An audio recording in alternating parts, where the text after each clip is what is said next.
माझ्या माईला. या नराधमाना दारूच्या नशेत दोघं लेकरांना धरलं हातात, दोघं लेकरांना दोघं साईडनं फेकलं, पुन्हा लाकडी घेतली, बायकोवर धावून गेला, बायकोला पुन्हा मारतोय. बाई सांगते, बाई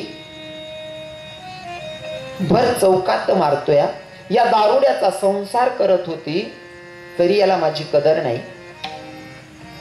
याचा संसार खेचण्यासाठी मी मायबापांची इज्जत राखण्यासाठी इथं राहिली, पण याला माझी कदर नाही. या बस आज तर मला वर चौकात मारलं, समजी गावातील लोकांच्या समोर मारलं. लोक काय विचार करत असतील, या पोरीचा असा कोणता गुन्हा असेल की तिचा नवरा तिला भर चौकात मारतोय. बस मला आता याचा संसारच करायचा नाही. शेतात गेली बाई, शेतात गेली.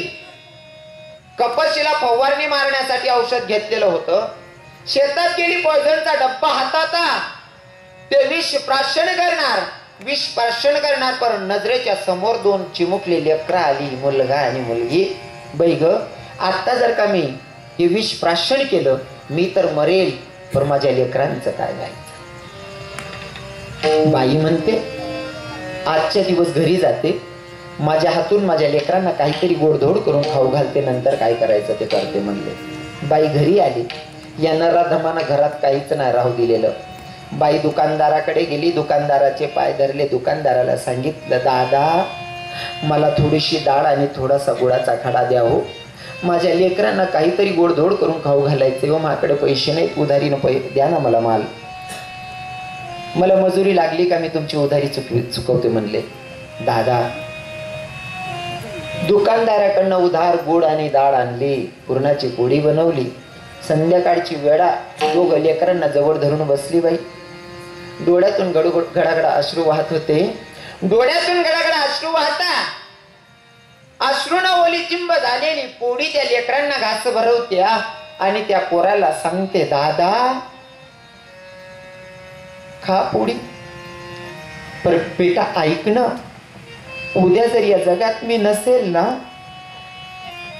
ही चुकली ना तर ही तुझी बहीण म्हणून नाही तर तुझी मुलगी समजून वागशील, कारण तुझ्यापेक्षा ती लहान.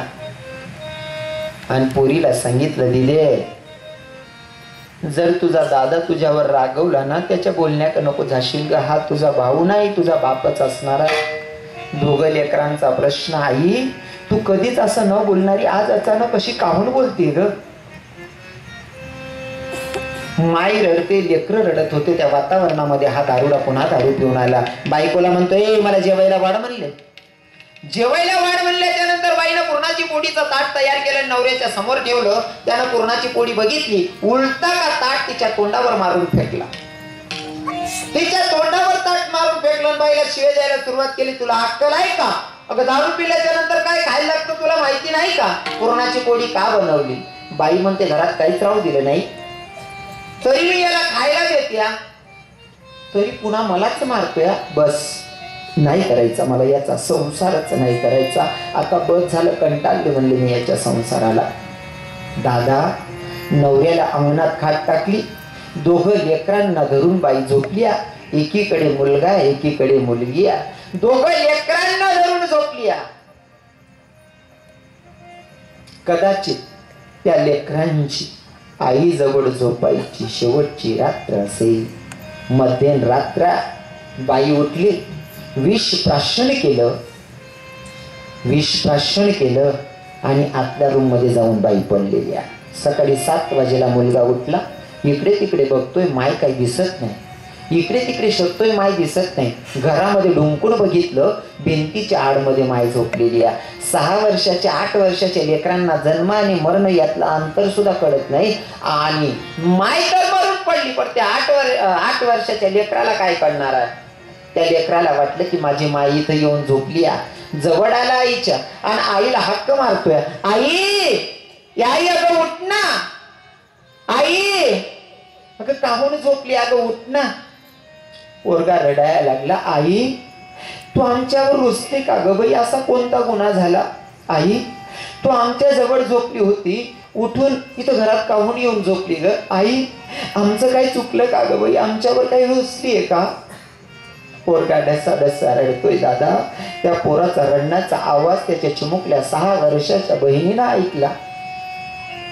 6 वर्षाची बहीण, दादा का रे काय झालं? काय झालं दादा, काहून रडायलास रे? हे दीदी, रात्री झोपताना आई आपल्या जवळ होती, पण आई येऊन इकडच्या रूम मध्ये झोपली आहे. मी उठवतोय, आई उठत नाही. कदाचित आई माझ्यावर रुसली असेल. दीदी, आईचा तुझ्या जरा जास्त जीव आहे, तू हाक मार ग बाई, तुझा आवाज ऐकून तरी माई उठलय. दीदी, आईला उठव ना ग बाई, तुझा आवाज ऐकून तरी माई उठल. 6 वर्षाची मुलगी जाते, आईला आवाज देते. आई, अगं दादा तुला 1 तासापासून उठवतोय, तुला दया नाही का ग? ते माय, अगं उठ ना. आई, तू आमच्यावर रुसली का ग बाई? आई, दादा तुला कधीचा उठवतोय, उठ ना. ए माय. दोघं लेकर रडताय दादा, कारण त्या लेकरांना माहीतच नाही की माय मरण पावली आहे. दादा, दोघं लेकरांचा रडण्याचा आवाज गल्लीतल्या लोकांनी ऐकला.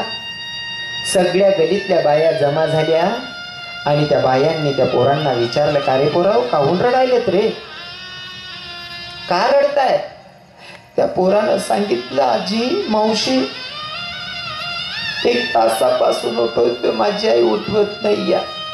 1 तासापासून उठवतोय, माझी आई उठत नाही या. मावशी, कदाचित आमची माई आमच्यावर रुसली असेल, आमच्यावर राग करत असेल. मावशी, तुम्ही तरी आवाज द्या, तुम्ही तरी उठवा ना माझ्या माईला. तुमचा आवाज ऐकून तरी माझी माई उठेल.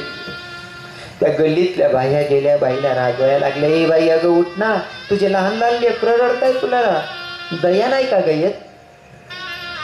तुला दया नाही का गयत? ए बाई, एक आजी जवळ आली. पोरी हो, तुम्ही उठवताय तिला, पर ती झोपली का मेली ते तर बघा. ती आजी जवळ आली, हाताची नाळी बघितली, हाताची नाळी बघितली आणि हात सोडला. दोघं लेकरांच्या डोक्यावर हात फिरवला त्या आजीनं आणि त्या लेकरांना सांगितलं, बाळू, तुमचं तुमच्या आईला उठवून काहीच उपयोग होणार नाही रे लेका. काका, आजी काय झालं? दादा, तुझी माय तुम्हाला कायमची सोडून गेली रे पिलू. हे आजी, असं नको ना सांगू. माय जर मामाच्या गावाला जायची तरी आम्हाला सोबत न्यायची, मावशीकडे जायची तरी आम्हाला सोबत न्यायची. 1 दिवस जर शेतात जायची तरी बाजूच्या काकूला सांगायची माझ्या लेकरांवर लक्ष ठेवा म्हणून. आणि तुम्ही म्हणताय तुमची आई तुम्हाला कायमची सोडून गेली. आई, कोणाच्या भरोशावर आणि कोणाच्या विश्वासावर गे माय? दादा, ज्याचं जड